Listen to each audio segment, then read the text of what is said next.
This episode is brought to you by Soultaker Fightwear, proud partners of the Jiu Jitsu Lou podcast. You're listening to the Jiu Jitsu Lou podcast, and I'm Lou Temlett. I know you're having a good day because either you've been on the mats considering getting on the mats, or maybe you want to fight MMA. I'm so happy you're here listening or watching this episode. Please don't tap out before the end. When you love Spong Bob, start training jiu-jitsu. I'd like to welcome Amy Derwanz to my podcast. Amy, hello. Hello. Yeah, how you doing? I'm good, thank you. How are you? Yeah, great. Okay, Spong Bob. I was not expecting you to mention Spong Bob on a podcast about jiu-jitsu. Talk to me. So, when I was about 4 years old, probably obviously a bit younger than that as well, I was obsessed with SpongeBob, and if anyone's watched SpongeBob, they'll probably know that SpongeBob did karate with Sandy the Squirrel.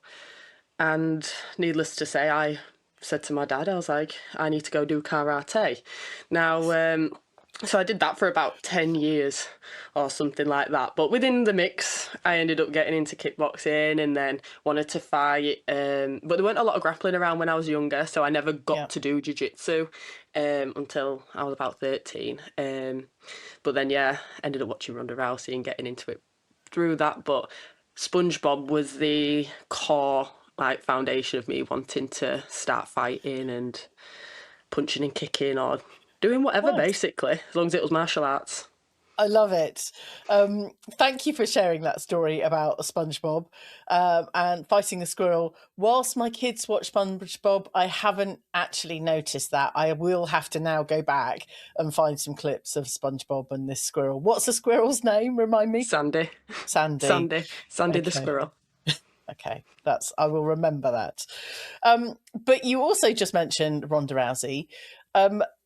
What inspired you to start in the world of martial arts because of Rhonda Rousey?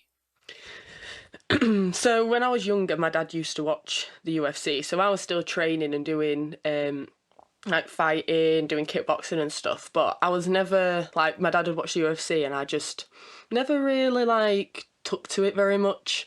And then the first fighter I actually got interested in was St Pierre, because he has a tattoo of the symbol that I had on my gi. So I was and he used to walk out in a gi. So I was like, oh, he's like me. So that drew me into watching it. Yeah. And then watching Rhonda Rousey just go in, throw someone and break their arm. I was like, yeah, I need to do that. I need to do that, Dad. I want to do this. Girls can. And then it was one of them things of because whenever I'd watched it, it'd always be blokes. You know, it'd always be men doing it. Yeah. And then seeing that, and I was like, oh, so I can actually do it. That's a thing. You know, you just realise it's a thing. So I was like, can I get into that? And then once we found a gym that would sort of take me on, I started submission. Well, it's submission wrestling, submission grappling, and fell in love from there. Nice. I love it. And it's really interesting that you say about the kind of brand on your gi and St Pierre. It's just, seeing those icons, brands, identities that relate to something you own or that you've seen around, subconsciously draws us in to, the sport or different activities or whatever it happens to be. I got some nice food last night, but I'd also seen that the brand was on someone's T-shirt on Instagram, and I've been able to kind of scroll back through and find who it was. But I'm not going to mention the brand. Their food is delicious, but we will go for that. But I was like, oh, I saw that earlier today, and then kind of buying some stuff at the shop that was the same brand. And I'm like, that's unusual. But the universe has a way of showing us signs and signals that connect, and we should think about kind of getting involved with. You run Rollers Jiu Jitsu, and that's been going for nearly a year now. By the time this episode goes out, you'll be kind of in the mix and ready to prepare for your first birthday celebration at Rollers Jiu Jitsu. Tell us about why that started. So Rollers started because it's always been a dream to open a gym, and whether it was from when I started kickboxing and when that was where my passion was, that was a dream. And then, but I've always had a love for coaching, and when opportunity meets sort of preparation, um, rollers just seemed like such a good idea to create a space where I could decide the culture. And Yeah.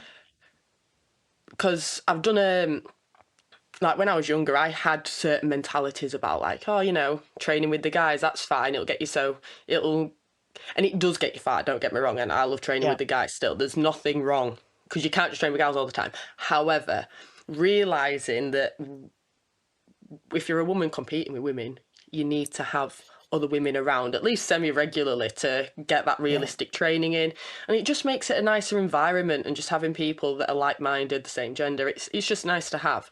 So, Yeah. but most gyms are lovely for women, but it seems very intimidating from the forefront. And once the girls would step into usually any gym, they would feel really welcome. Yeah.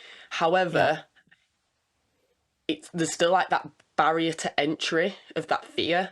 Whereas when women see another woman at the forefront of the gym, even though there's Yeah. other guys on the mat, all them guys are stood like sat there listening to me coaching, give me that respect. So surely they'd give the other ladies respect. And I just feel like Yeah. I just really Yeah. wanted to create a space that women and men feel welcome and can train, and no one's like better or worse. We're all just Yeah. equals on the mat, basically. No, I mean, I've been up and visited Rollers Jiu Jitsu for your Queen Rollers camp, which we'll talk about in a bit. But the brand is really iconic, Amy. Where did the idea for firstly Rollers and then the brand come from? So rollers, obviously, we've got your rolling jiu-jitsu. And if anyone's aware of my sponsor, Green Mat Originals, there was a little bit of a play on words from that. But we don't like to make that too much of a thing. But it was like a cheeky little Yeah. giggle that we had when creating the name. But we just wanted something that sounded relaxed. It wasn't Yeah. like, even though it's an academy or club, it just, as I say, it was more of a club feel. Just rollers, come in, relax, get on the mats, and it doesn't matter who you are, just roll. Yeah. Yeah. So, Nice. yeah, it's a little secret meaning, but I it's love fun. it. I love it. And the brand design and development, have you got people around you to support? Yeah, so actually, the logo was drawn up by Danny Mitchell, my coach. So Danny Mitchell helped me set up and, well, helped me, my dad, and his other business partner in me set up. And he's very creative and Nice. in all sorts of different ways. So he was sat there having a think. And once we've decided the name, because we went through a few, it was like roll up, roll out. We wanted Yeah. roll in there in some Yeah. way. And when we finally came up with that, and then with us being Yorkshire based, you've got the Yorkshire Rose, and a lot of gyms or generally brands in Yorkshire are very Yorkshire proud sort of Yeah. thing. And so we thought, and also it's all coming back to me. So it was going to be in Castleford, Cas Vegas is what it's known as, like Las Yeah. Vegas, rollers, that Yeah. kind of thing. So that's why we have like the Vegas style jiu-jitsu, but then the rose background sort of thing. So there's Nice. like a lot of different connotations, meanings, and it's all been sort of mashed together from loads of different ideas, basically. I love it. And just talking about the subconscious and how brands can make you more aware, or kind of over time, you start to discover the kind of true meaning and the values and the pride behind a brand. And thank you for explaining, because it really does make sense. And it is incredibly iconic. It lends itself to so many different things. In my professional life, when I'm designing logos and icons and brand assets, it's about being able to translate that not just on a sign outside a property. It's about being able to translate that across lots of different things that then aid to develop the brand. I will give a quick shout out to Soul Taker Fightwear, who I've just partnered with. I've recently updated my logo, which you will see, the Soul Taker within the Jiu Jitsu Lube podcast brand. And new patches on their way. But a year in, how has it developed over that last year for you? So, I mean, whenever you start anything new, I mean, I've never owned a business, never run a gym. Obviously, I've coached for years, but it's a completely different kettle of fish, which I was completely aware of. And luckily, it's not just me on my own, like treading water and trying to figure it out by myself. But a lot of it's been just realizing where you've got something a little bit wrong, tweaking it, even when it comes to booking systems, how you handle DMs, this, that, and the other. So a lot of learning's just been on. I've just been learning constantly over this past year, and I know for a fact it's not going to. It's not going to stop. There's always something. There's always something to have to new to deal with, even if it's blocked toilets, blocked showers, which always happens on the busiest weekends. Any lasses that have come to the Queen Rollers camp, we've had a couple incidents if it's been rainy, and with the gym opening up and it's only been in a year, we've never experienced it in all the seasons. Yeah. So you don't know really what the building's going to do, because obviously we've done it all nice up inside, but the outside building's the outside building. Yeah, and exactly. as many amendments as we make, we'll always find new things to fix. But it's been lovely to build up the community within the gym and watching everyone progress. And some of our students have been with us for pretty much since the get-go, and they're still here now. And looking back on some of the old pictures and just seeing it's people come and go, but a lot of people have stayed. And it's nice to see the people that have basically stayed from the first ever class that we hosted. Yeah. And then they're here every week, more than once a week. And it's just, and watching how they've developed, especially some of the kids who have been with me for so long. Obviously children develop, well, they're growing up, aren't they? So when you look at pictures from a year ago, they're tiny in comparison, and you look at back of old videos of them training, and then you look at them now, and it's just it's just nice. It's nice to see. Thank you for sharing that. And I also want to reflect back on your development over the last year. Whilst we've not known each other very long, you have kind of grown in confidence. Like you're saying, you're tackling all of these things. You've got people around you. You are kind of growing and continuing your own journey in jiu-jitsu. And I love seeing you show up at different shows and different events, which we will talk about. But all credit to you in supporting and working with the whole team and setting up Rollers Jiu-Jitsu. I just want to early doors celebrate and say congratulations on 1 year and wish you all the years of success and growth and just all of that learning, without sounding, okay, I'm going to sound cliche. It's it's white belt jiu-jitsu, always learning every day, keep showing up, keep doing all of those things. I'm a white belt in running a gym, technically, do you know what I mean? I've only done it a year, so a few more years of experience. Not saying that my jiu-jitsu teaching's white belt. I'm just saying maybe the logistical side of running a gym. We're not putting you in it, Amy. Your jiu-jitsu is very much a kind of greater level, especially when I came to train with you at Queen Rollers Camp. That was incredible. Now, it's a women's only camp.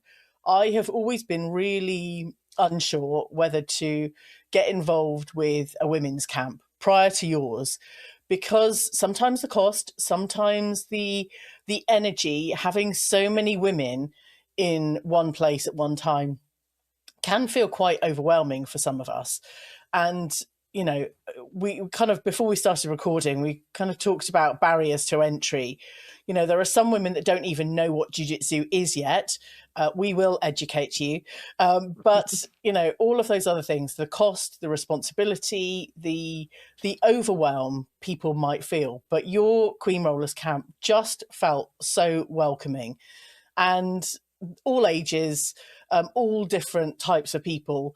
and I got my eyebrows done as well, which I was really pleased to kind of experience. Tell us about your setup for Queen Rollers Camp.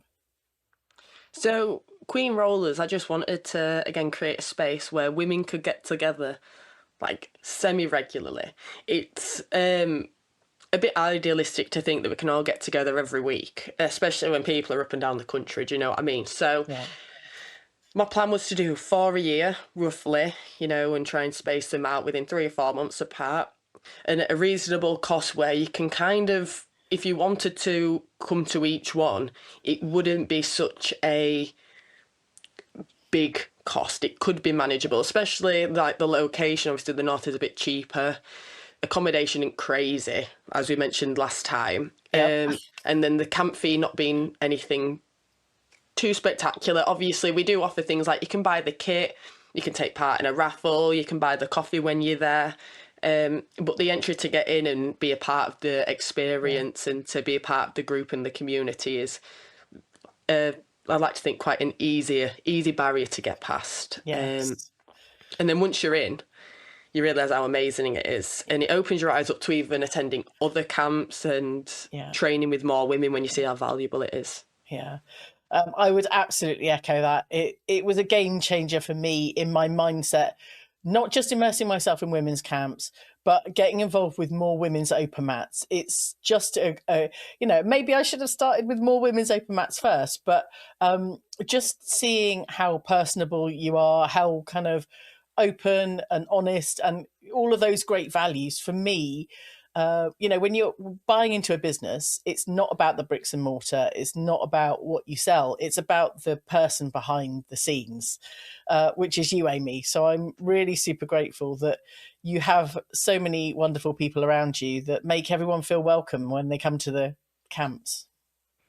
So I have got some lovely support, and it isn't even like the business partners. It's not just, but it's like the members of the gym are so helpful. The ladies that come to my classes, like the ladies of rollers who Yeah. see me every week and train with me every week. I mean, they're more than just my student. It's not like that. They are my friends, and I just teach them some jiu-jitsu. But it's not just me with these camps. I mean, Katie, who you'll have met at the last camp, she's been helping me and racking her brain. I'll come to her and be like, "Oh, I've sorted this out," and she'll have come back with me with 10 more ideas, get stuff sorted. I hardly have to think. And it just lightens the load, and it allows me to still create a great environment, but then still focus on the rollers itself, my own training, being a competitor, and all that stuff. And obviously, I'm only as creative and create so many ideas. So to have someone else and other people that are always willing to help. I mean, even when it comes to Katrina, my friend, who's just been, who's done her own seminar, Women of Combat in Seaham. She's always helping me out. I'll always come to her with ideas. What do you think to this, that, and the other? And just having that little network of people that are just willing to give you advice and want the best for you. And I'm very grateful for that myself, because I don't think I would be where I am like without it at all. Yeah. No, I absolutely echo all of that. And it really is about collaborating, kind of making everything easier, better together. It just eases the load, because you're right in saying about you focusing on being a competitor, because we're going to move on to ENYO. But before we do that, you've been out in Thailand before ENYO, doing some training. Talk to us about that. So, I mean, I love going to Thailand. The dream is to be there all the time. Do you know what I mean? Obviously, not right now. But going out there and training is, I mean, the heat is it's good conditioning, that's for sure. Yeah. But trained at Carlson Gracie Phuket, which was fantastic. Obviously, that's a new gym as well, with Owen and Ju there. So that was a fantastic experience. And I mean, obviously, just enjoying Phuket in general. Doing a little bit of Thai boxing as well at Bang Tao, because when in Thailand, do Thai boxing. I can't go and not do at least a class or a PT or something. It feels rude not to. Exactly. And did that give you some of the kind of training camp that you needed for ENYO? Yeah, I definitely think obviously when you're in that kind of environment, and in that area, there's a lot of people that come in, so you're getting constant stranger danger. You're training with people that you don't usually train with. There were quite a few girls that are dropping in and out, obviously getting to train with Julia as well, who I used to train with like nearly every week before she left. So it was nice to catch up with Ju, train with her, put myself, like, test out some new stuff, get squished, get thrown. But then it just builds your confidence, because by the end of the 2 weeks, she might get thrown a bit less or whatever. And, Yeah. and you start to feel like, right, and if I can do it in this heat, I can do it in the UK heat. Do you know what I mean? So, Yep. Which we haven't even had yet. no, not at all. So I ain't got to worry about that. But yeah, it's always good to go and test your skills and Yeah. train with people that want to put in 100% effort as well, but still look after you. Do you know what I mean? Yeah. So yeah, that was always fantastic training. I always leave from training over there feeling like good. And Yeah. I mean, it's just being in the sunshine. Your body just recovers quicker. I can actually train more. I can genuinely train more when it's hot, Yeah. because I just feel like you're not stiffening up within the cold, and Yeah. you're generally more relaxed as well, I think, and you can go for an afternoon nap, so you're ready for night session or whatever. I love that. I love that. Of all of your training camps for all of the events that you take part in, what has been the biggest challenge for your training? Training around injury, and then also battling that with teaching, and Yeah. then prioritizing, because I think most people know that I did my back in about a year ago. Because a few people that didn't even know was like, yeah, I did wonder why I didn't see you compete for so long, because I'm used Yeah. to be very, very regular. So, and then, like, even when I was in Thailand, I did re-injure it a little bit, and I was waking up 2 a.m. in tears. The other side of my back had locked up to the actual injured side, and it was that thing of, will I ever be where I Yeah. was again? And then obviously just nailing the rehab, rang my physio. I was there like 2 days after I got home, as soon as I could get in.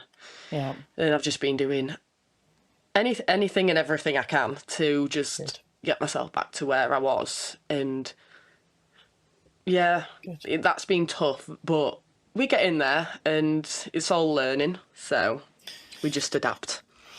Good. I love that. Community Spotlight on Queen Rollers Jiu Jitsu Camp, hosted by Amy Derwanz at Rollers Jiu Jitsu Yorkshire. It's an affordable camp designed to bring women together through training, movement, and community, with no-gi seminars, yoga workshops, open mats, and Queen of the Mat, all included across the weekend. It's great to see spaces like this being created within Jiu-Jitsu, where women can learn, connect, and grow both on and off the mats. You can check them out and follow the camp over on Instagram at Queen Rollers Jiu-Jitsu. This is the Jiu-Jitsu Lou podcast with me, Lou Temlett, coming to you from the UK. Keep checking out the clips that drop as soon as I've recorded an episode, usually way before the episode goes live, over on YouTube, Instagram, and TikTok. Today, I'm having a conversation with Amy Derwanz. Amy, thank you for sharing the challenging parts of training for competition, recovering, rehab, and physio. But let's now get on to talk about ENYO and squads. This was ENYO 8, not so long ago. Talk us through how that was working as a team. So, I mean, it's the first time I've ever done squads. I'd done a quintet before, which I very much enjoyed. So once I got on the squads, I was like, right, this should be fun, which it was. It was definitely very fun. There is something, it feels different when you are working almost as a team. Like, it's an individual sport, and yes, you all have your individual individual matches. Yeah. And individual performances. However, it's more than just you. You're thinking about it as a collective, and just having people to almost share that with, it just creates such the memories that you'll get like that I've gotten from that. Yeah. And even like the girls that I'd never normally like chat to regularly or really ever see. And then you're walking around all day and competing like your best mates. And it just really brings together such a wholesome vibe, I guess. And Yeah. it was like win, lose or draw. I was like, if we have a mint time and we Yeah. enjoy it and you don't walk away too injured, then it's all great. Do you know what I mean? So yeah, I really enjoyed it and I'd love to do something like that again. And yeah, Yeah. just be able to get a little bit more mat time, obviously. It was an incredible event. The whole of the ENYO events are always incredible. I did get my front row seat for ENYO 8, and I was sat very near your team. And Will Kay, we heard him shouting the whole way through, but really, really positive reinforcement. Now, I must say, my style, if someone said I was doing really well, I kind of always feel like, don't know how to deal with that. I want someone to give me a hard time when I'm Yeah. competing. But how did all of that work? What was the setup, and who did you have on your team? So, well, we had the North team, so and obviously we had a few changes and everything as we was going. Unfortunately, like the week of, so we ended up with me, Lana, Hannah, Dominica, Layla. Have I missed any? No, they've missed someone. I've missed someone. Have I missed someone? Courtney. Yeah, Courtney. well, I'm sorry, Courtney. You know, I would never forget you. She had an amazing performance as well, may I add, from She Courtney. did. She did. So obviously Courtney was there with Will, and Will was a great help for the team. Yeah. And then there was also Dave Weston, and then my boyfriend Risa helping, and also Dominica's coach. And basically, we're all just in the in the back room chatting Yeah. about everyone's stronger suits, how we think they'd play it, and Yeah. it was kind of just a collective effort. You could tell that we were getting honest feedback, obviously encouraging feedback, because I Yeah. mean, I don't mind either way. Sometimes I need to get a kick up the bum when I compete. If you tell me I'm doing good, I'll just be like, okay, I'll just chill here. But if you tell me to like, Yeah. usually that's my dad saying to me like, Amy, I've got so long left, and I'm like, shit, I better get my butt in again. I will wake up. Yeah. But yeah, it was nice. I felt like we was very well supported, because obviously when you're in the heights of emotion of competing and we're all just like thinking more emotionally than we are logically, and then they're sat back and being like, right, really, we should think about doing this. And then I was like, Yeah. I'll go back up, but my arm were dead, and I'm like, I'll go on. And then they're like, Amy, shut up, what you doing? And I'm like, oh, I just want to do it. And then it's they were good for grounding us and giving us proper strategy, rather than us just flying with emotion on some of our like potential decisions that we Yeah. were going to make. It's really interesting you sharing about the kind of emotional journey throughout that, because watching all of the matches, you just see the strategy. You don't necessarily get a sense of the emotion going on behind the scenes. You might sense it a little bit, but you've kind of shared a bit more than I was aware of, even sitting right next to you. It felt very kind of covert. And the South team, it felt like there were lots of different gameplay going on during the squads, at least. Yeah, I feel like there was a few like mind games and bits and bobs going on, I can't lie. Yep. I mean, yeah, I obviously once I was out, I didn't even obviously I was more attending to my elbow, getting it Yeah. wrapped up, and then Jess Yeah. Hammond came on, and then they was told that Jess Hammond can't come on, and then I saw people getting emotional on the south side, the south team, and I was like, why are Yeah. they? What's going on here? I'm like, I'm the one with a broken elbow, so what's going? And then I was like, what's happened in this space of 10 minutes when nothing's even been Yeah. happening? Yeah. And then obviously watching the girls compete on your side, and you just, even though I was out of it, I'm like, Yeah. I still want my team to do well. I still want all the girls to do well. Yeah. I want, I want success. It's not just, I'm not a spoilt sport like that. Like, Yeah. I can't do it, so no one can. So, yeah, I was just ended up It's good. just being on an emotional roller coaster, forgot about myself and Nice. knuckled down with them. Oh, well, I'm sad to hear about the injury, and that's kind of part of jiu-jitsu, which we all, have to deal with at some point. But I do remember hearing Hannah, fire things up a little bit. Yeah, I think she's good for doing that. She made the day very interesting. Do you know, we had to hang around quite a bit that day with being the squads and doing some extra media stuff. Yeah, And obviously, as anyone knows who's competed, when you've got the nerves and stuff, she made it entertaining. good. I really enjoyed having Hannah around, and Yeah, it was a giggle. And maybe some people may have found it a little bit I loved it. I loved it. That's an Hannah acquired Garrett, by the taste. way. Pardon? It's Hannah Garrett, just to name drop. She was quite exceptional. I will be keeping an eye on Hannah's game from now on. It just makes for something a little more interesting in Oh yeah, jiu-jitsu. she's got a style, knee on the face. Um, yeah, she's a character, but I do love Hannah. It was great to be on a team with Hannah and have her there supporting. I mean, no one's gonna shout for you the way that she does and big you up. So Yes, yeah, as I say, the whole good. team, everyone was fantastic, and Yeah, I'm so glad I shared the mats with everyone. yeah, good. Yeah, very grateful. Good. Just want to shout out to Team North. You all did a fantastic job.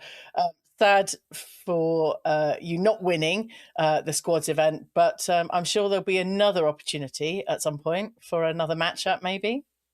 I do hope so.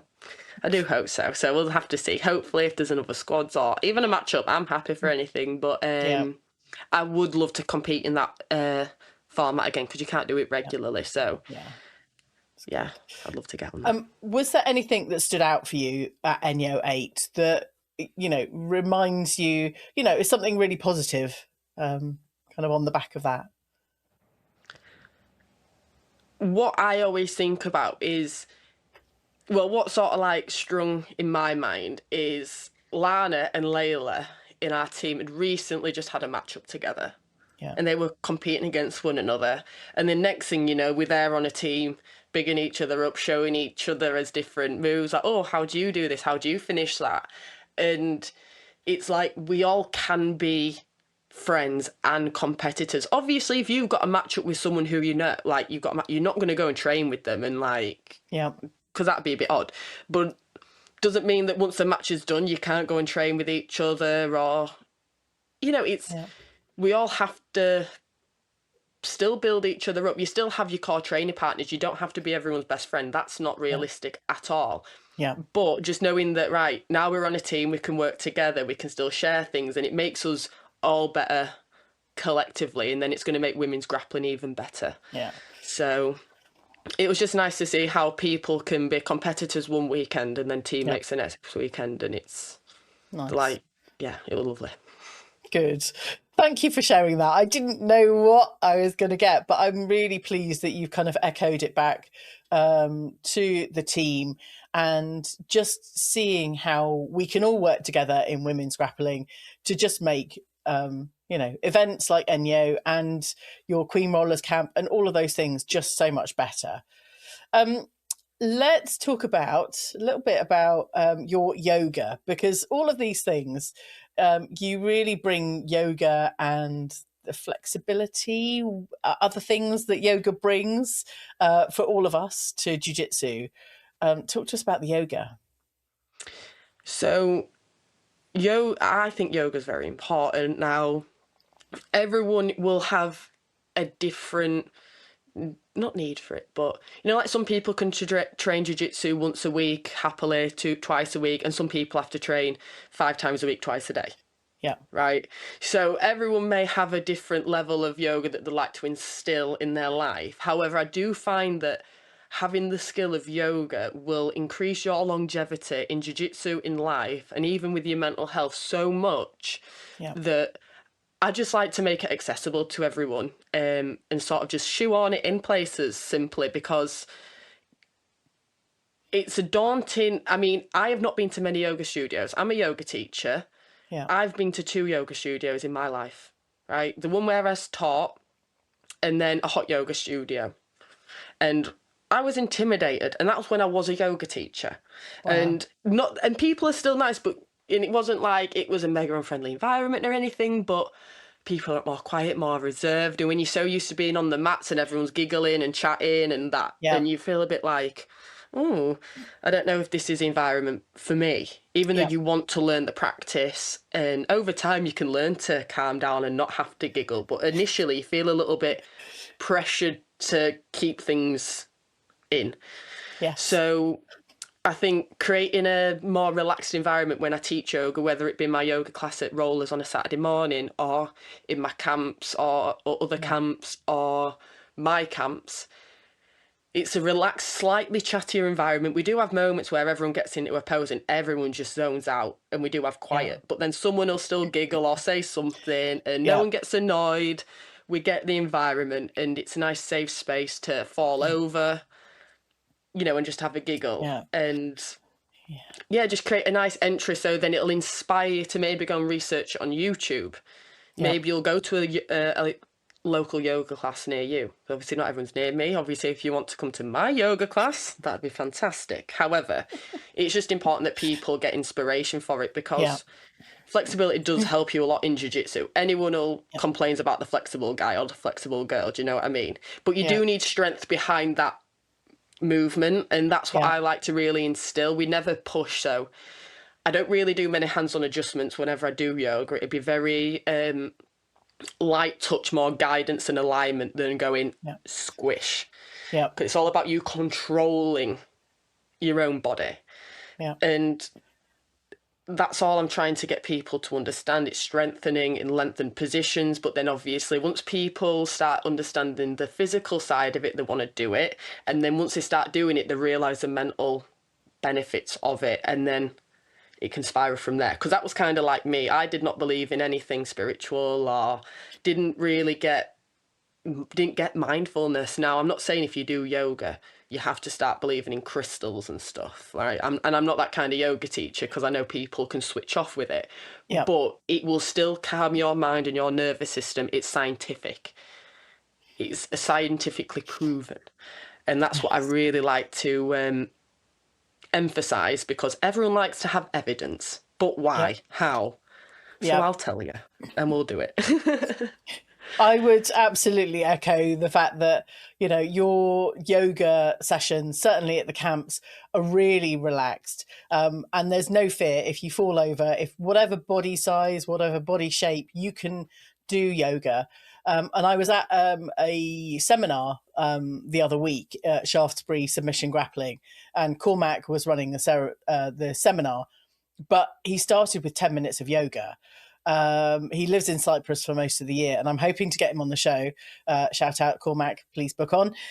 But it was really interesting to experience that. There were some people that didn't take part, but I think there's still a fear around the accessibility of yoga. Do you have any advice for any of us that might be at the side of the mats, not wanting to take part, and reassuring us that it's okay and that it's safe and it's welcoming and all of those things? So I think a lot of it comes down to fear of being judged and also comparing yourself to others. So the thing is you've got to remember no one really cares about you that much. And people are actually more worried about what they should their own themselves, and that's what they should be doing on the mat. Yeah. Like in a yoga class, even in a grappling class, you should be focusing on yourself. Yeah. And if anyone's not, then that's a kind of them problem. You know what I mean? So it's Yeah. like if someone like that's going to judge me, then I wouldn't even want to take advice from them or even care about their judgment. So Yeah. as long as you're having a good time, it's beneficial for you.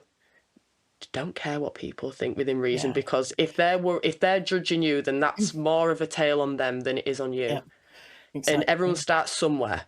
It's Yeah. like I used to be able to get my head all the way to my shins with my forward fold. My back does not allow me to do that very well now. Yeah. And I could then go into and some of my students that I'll teach in my regular yoga classes can forward fold better than I. But it doesn't mean I'm not going to teach it and I'm going to be worried. And it's not like they're looking at me at the front of the class going, oh, Amy, you can't teach me yoga because you can't do this like me. Yeah. It's not about that. It's a judgment-free zone. That's what yoga should be. Yeah. It's a self-practice. It shouldn't what anyone else is doing in the room, Yeah. pay no mind. Yeah. That's great advice. And really, without sounding too terrible, nobody cares what you're doing. If you're focusing on your own game, then you're the one improving. And nobody else really matters because they're not paying attention to the detail of this, that, or the other. Just focus on your own game. And anyone that hasn't tried yoga for jiu-jitsu or just to enhance your flexibility and strength, go and do it. I would wholeheartedly. And obviously, if you're in the Yorkshire area, get along to Amy's Saturday morning class. It's 8:30. I know it's a bit early, but it's worth it. It'll start your day right. It's good. It's good.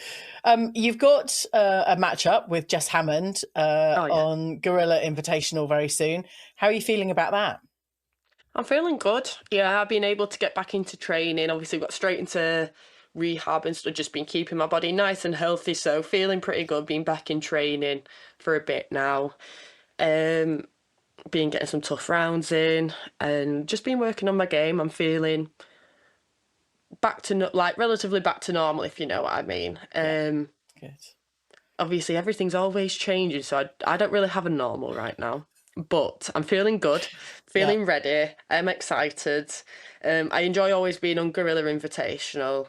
It's a nice, well organised show. So yeah, I'm always looking forward to it. So yeah, buzzing. Amazing. And sorry for not spending too much time on your other kind of invitationals and all your other events, but I'm really grateful that you've shared more about rollers jiu-jitsu, about your journey and about yoga. Is there anything else that you want to add or share or even shout out?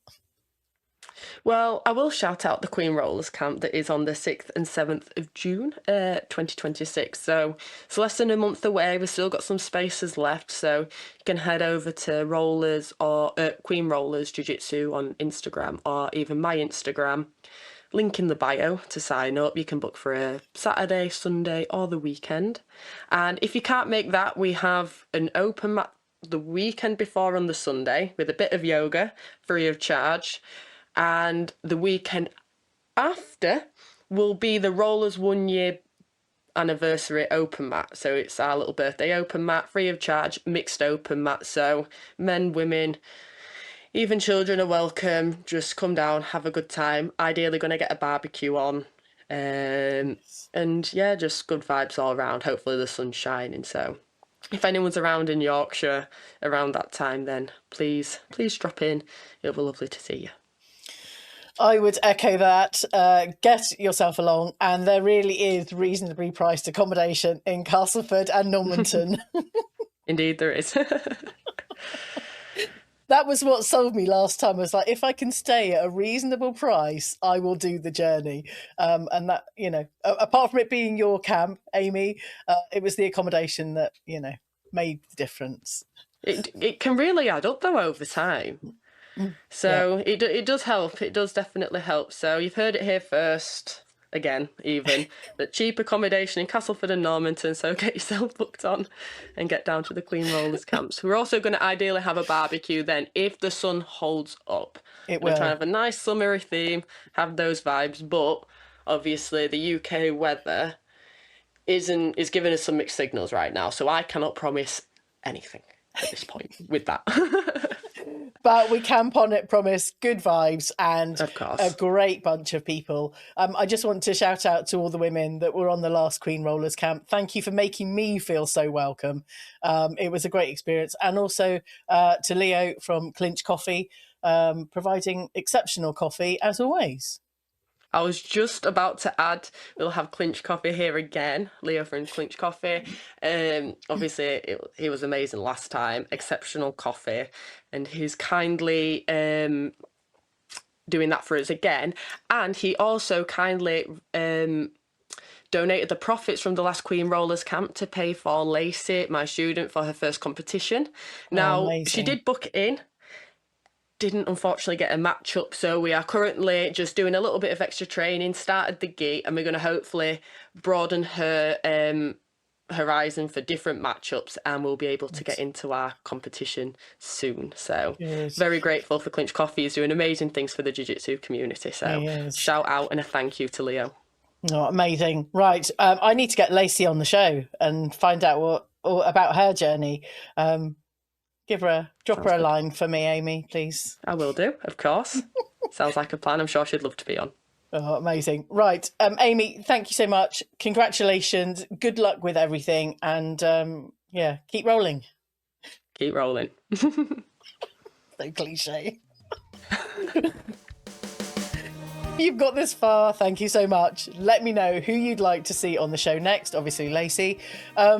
I hope you enjoyed this episode. Thank you for telling your friends about this show. And as soon as this episode ends, I'd really appreciate you dropping the show a rating and a review.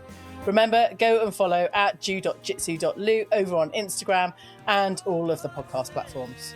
Catch you again on the next episode of the Jiu Jitsu Lu podcast.